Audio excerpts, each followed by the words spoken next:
Noticed Dakota had visible bruises on his lower neck and chest. What's good, YouTube? It's Kichi. Welcome back to the Reactions channel. I appreciate y'all so much for clicking on this video. Shout out to the new subscribers. Listen, we're going to jump straight into it. Today, we're going to be reacting to a video or a story about a woman who pretty much sat on top of her child. She set her body on top of her 10-year-old child, y'all, and she pretty much unalived this child.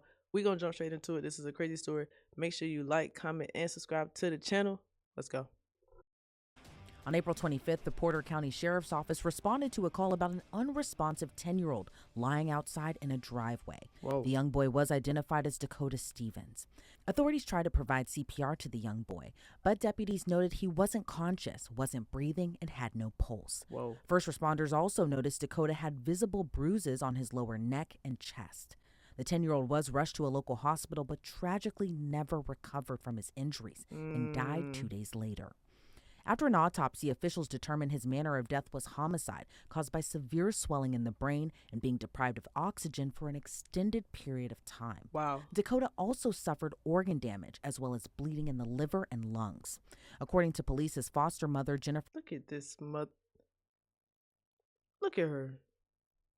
Wilson, became visibly distraught at the scene. She told investigators Dakota was acting out all day. He refused to do his chores and ran away from the home. However, she later found him at a neighbor's home just a few blocks away. But the neighbor told Wilson Dakota had asked her to call the police. Wilson reportedly told the woman to mind her own business, and she drove him back home. Wow. But when they got back to Wilson's house, Dakota initially refused to get out of the car, but then he got out of the car and reportedly screamed that he was leaving. According to court documents, Wilson tried to prevent the boy from leaving. She told authorities she didn't know if she tackled Dakota or if they fell to the ground, but her intention was to hold him. While Dakota was on the ground, Wilson told police she lied on the boy's stomach to keep him under control while she called his caseworker. Why the hell would you lie your big body self on this little boy's stomach? What? That act would have devastating consequences. Bad idea for sure. For sure, bad idea. While Wilson sat on his 90-pound body, Dakota screamed and then stopped moving. Investigators recovered ring camera video that showed Wilson lying on Dakota's midsection near his head and neck. Whoa. And the video reportedly showed the horrifying moments young Dakota took his final breaths. The footage reportedly showed the 10-year-old fighting to get free before he became motionless. Oh my God. After realizing Dakota lost consciousness, Wilson could be heard screaming his name before saying, "I was laying on him and he was acting bad." Wilson was arrested across state lines in Michigan after a warrant was issued for her arrest. She was charged with reckless homicide, which she ultimately pleaded guilty to, and now faces prison time for his death. According to reports, Dakota wasn't in Wilson's care for very long, only a month prior to his death. Wait, so, whoa. And he bounced around several times to different foster homes, as he reportedly spent the last 5 years of his life moving around. According to the Indy Star, Dakota's parents lost custody of him and his younger sister in 2018 after the Department of Children's Services concluded his parents were unable to care for the children. According to the outlet, other family members tried for several years to gain custody of him and remove him from the foster care system, but ultimately were unable to do so. Now, as Jennifer Wilson faces sentencing, the reckless homicide charge in Indiana reportedly carries a sentence of up to 6 years in prison. 6 years, hey. This case is really horrific and tragic, so let's bring on criminal defense attorney and former prosecutor Matt Mangino. Matt, thank you so much for joining me today. This case is really heartbreaking, and I think mainly because it was just so preventable and unnecessary. What's been your reaction to this Hella whole case and unnecessary, this y'all. whole story? Yeah, I mean, it is certainly a very sad story. You know, here you have a young boy who is in foster care, and he's there probably for purposes of his own protection. He may have been taken out of a home that was inappropriate or abusive. You know, he may have had other issues, and here he's been entrusted to a foster parent who ultimately causes his death. Crazy. And I can't help but think about Crazy. I don't see why she thought, I don't see how she could have thought that sitting on this child was a good idea. Then you like 400 pounds. Sitting on anybody for you is not a good idea, especially not a 10-year-old child. Dakota Stevens' final moments because, as you just mentioned, he wasn't in Jennifer Wilson's care very long. And even before that, he was bounced around to several different homes. But for a foster mother to discipline him in such a terrible manner by sitting on him to the point he couldn't even breathe, what does that say to you about how potentially she treated the other children that were in her care? Well, yeah, I mean that's sad to even think about. I mean, if she has been a foster parent for a period of time, she has been entrusted with children in the past. You know, social service agencies, normally vet these people very carefully.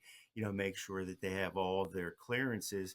But sometimes, it's a matter of really taking a look at, how they function under pressure, how they function in a parenting role when they're faced with some adversity.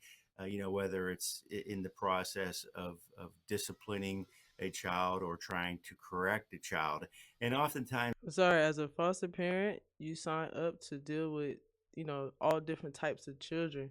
She's supposed to know how to deal with any type of child. Not saying that she's supposed to have it all figured out, but sitting on a child should have never been one of your resolutions to dealing with a child when you signed up to deal be a foster parent. Like, those types of hands-on interaction with social service agencies don't happen. mm, So you might have all the credentials you need to be a foster parent, but are you really effective at it? right. Yeah, and at any point, Wilson could have just stopped what she was doing, but she didn't. And I felt in a way she was kind of blaming 10-year-old Dakota about this, or on this, excuse me. She reportedly made statements like, I was laying on him and he was acting bad. But at the end of the day, he was just defenseless against her. What are your thoughts? Well, you have to take into consideration the reality of the situation. Jennifer Wilson, as I understand, weighed up to 340 pounds. Whoa. And, this young That's a whole lot of body, no shade. I'm not here to shame nobody. But even me, I'm like what, 170. Even myself, I'm half, damn near half her body weight. I'm not gonna sit on a 10-year-old. I'm not gonna sit on a 20-year-old. I'm not gonna sit my body on somebody's chest area, almost like blocking they breathe. You know what I'm saying? They they said the lady sat damn near up by his neck, head area. I'm not doing that. I'm not doing that. child weighed 90 pounds. So, you have a child who's acting up or wanting to leave, as was described, and she's trying to keep him there. And she does that by sitting on his stomach, sitting on his chest. I mean, you don't have to be a physician or a healthcare provider to realize 330 pounds versus 90 pounds, is quite a disadvantage, and That's it what I could said. have serious consequences, which That's what I said, y'all. It's obvious. It don't take a special smart person to know that. we saw here, the death of a child. And are you surprised she pleaded guilty to reckless homicide? And do you think the charge should have been more? Well, that's I guess the big question here. I mean, this is in Indiana a fifth degree felony. Reckless homicide, is utilized a lot of times in driving under the influence cases. So this is a situation. Yeah, the news messed up too, cause every picture they keep showing this like one picture of her where she. Not, I'm not laughing at the lady, but the news keeps showing this one picture of her where she looks like the absolute biggest she's probably ever been in her life. It's crazy. They keep showing this picture. Where an adult who's been entrusted with this child, um, is it, sits on the child's chest, causing the child's death. And I think you said it earlier, which I think is really important. At any point, while this child was resisting and what we now know, grasping for his life, Basically. she could have gotten up, and she chose not to do that. So if you think about the time that passes, well, this child is struggling to Mm. get their breath, struggling to save their own life. And this, enormous woman uh, just sits there on his Enormous. Enormous. chest and ultimately causes his death. There's certainly situations where recklessness, comes into play, and it's the appropriate resolution of a case. And we don't know all the facts here. I don't want to, second guess the prosecution in this case. But recklessness doesn't normally come up in a situation where someone has a period of time to reflect on what they're doing, to Mm, stop what they're doing, mm, to prevent this child's death by merely rolling off of the child, and chooses not to do that. Some people could see that as more than recklessness. And, mm. and that charge also That's in, true. in Indiana reportedly carries a sentence of up to 6 years in prison. What are your thoughts on that potential sentence, as she could also only face as little as a year in prison, too, under that statute? Right, A as I year in prison is crazy, y'all. Come on, hold on. She killed this little boy. Plain understand. and simple. She killed him. So a year would be. I mean, what they talking now ain't enough for me. I feel like she definitely had to. I don't feel like it's reckless because I feel like she had time. You know what I'm saying? So I feel like it should be a little bit more, but 1 year would be crazy, like crazy. The statute, it's the penalty of 1 to 6 years. So 6 is the maximum, 1 would be the minimum. And again, that is going to be up to the judge, because from what I have read, at least in newspaper accounts, there isn't any specific uh, time of sentence. So they haven't really agreed. The prosecution hasn't agreed to, well, 2 years or 3 years. It's a Man, these plea, numbers and that is mad low, y'all. We talking about a kid that was killed. These numbers are mad low. portion of the plea, how long the sentence is going to be, is open. So it can be anywhere from 1 to 6 years and a $10,000 fine.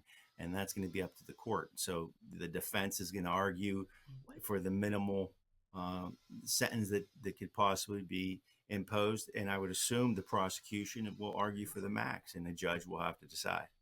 And in any Wow. possibility, is there a potential that the sentence could carry more time than just 6 years? Well, Right. I don't know the sort of nuances of Indiana law. Obviously, I'm licensed to practice in Pennsylvania, but I did take a look at the statute, and the statute is very, very brief. It's one line, and it says, you know, uh, homicide, recklessness uh, that causes death is reckless homicide. So that's a very simple statute, and then it goes on to say that it's punishable by 1 to 6 years and $10,000 fine. So I don't know if she pled guilty to any other charges. The news reports didn't indicate that she did, at least those that I saw.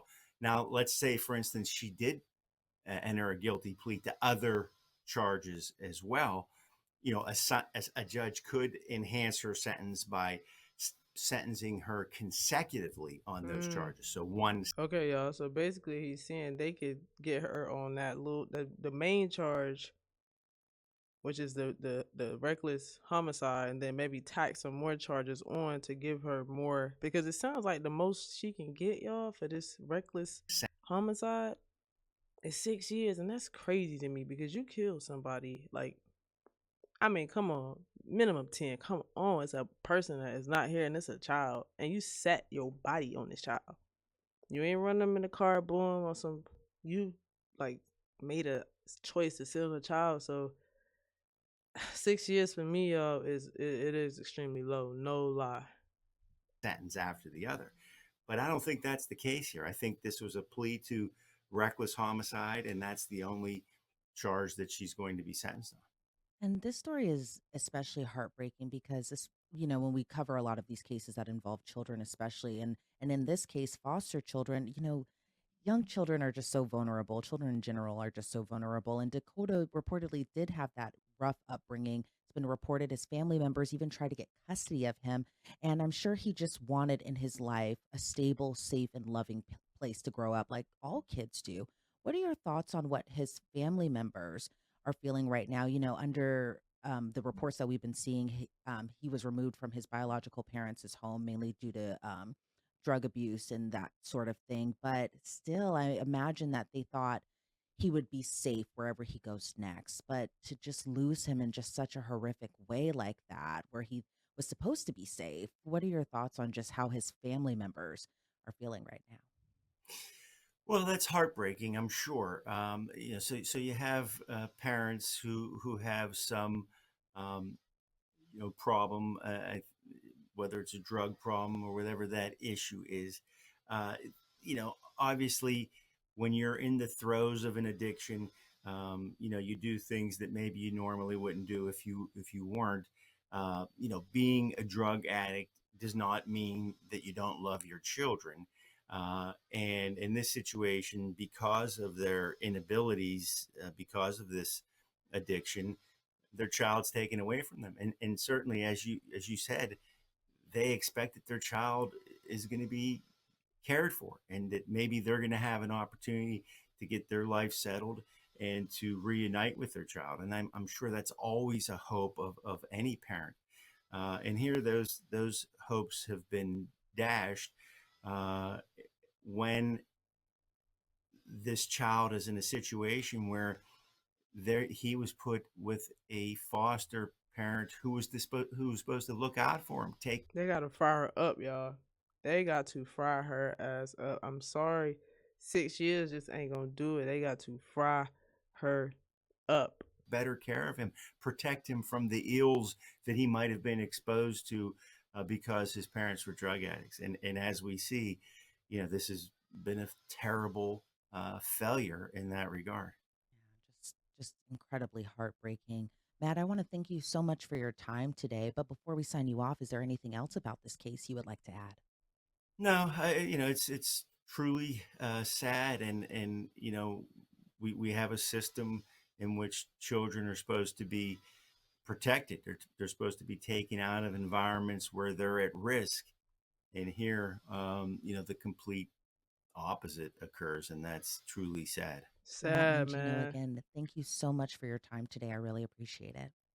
Thank you. Sad, man. This is a sad story, y'all. I feel like um the 6 years, y'all. I mean, I understand that different states have different laws and things like that, but no, she set on this kid intentionally and didn't get up until the kid stopped moving. There was other ways for you to, you know what I'm saying, keep the kid in one place, but sitting your body on top of that kid, you knew that that wasn't gonna turn out good. You knew, and it's weird because it seemed like she's used to doing that. So I don't know if that was a tactic that she obviously did before on maybe some other kids or whatever. But I feel sorry for the kid, man. It's like life cut short, life cut extremely short. Only 10 years old. Probably has some troubles, obviously, because he came from a home where it wasn't safe. You know what I'm saying? So he obviously probably has some different emotional traumas and troubles, but this house that they sent him to wasn't the house. It wasn't the place. It wasn't a good idea. They, it just this lady, man. She just failed this little boy. I feel sorry, man. I hope the mother, the biological mother, cause she hurting from this. Just like they said in the video, just because you on drugs don't mean you don't love your kids. So she still have to, pretty much bury her kid. You know what I'm saying? That sucks. I hope that she can use this situation and turn it into a positive, maybe use it as a reason to get completely clean or whatever the case. If she haven't already, this would be a good reason why, man. So you can get yourself right, and maybe if you got other kids, you can get your kids back, get them back under your roof, so you don't have to deal with monsters in the world potentially killing your kids.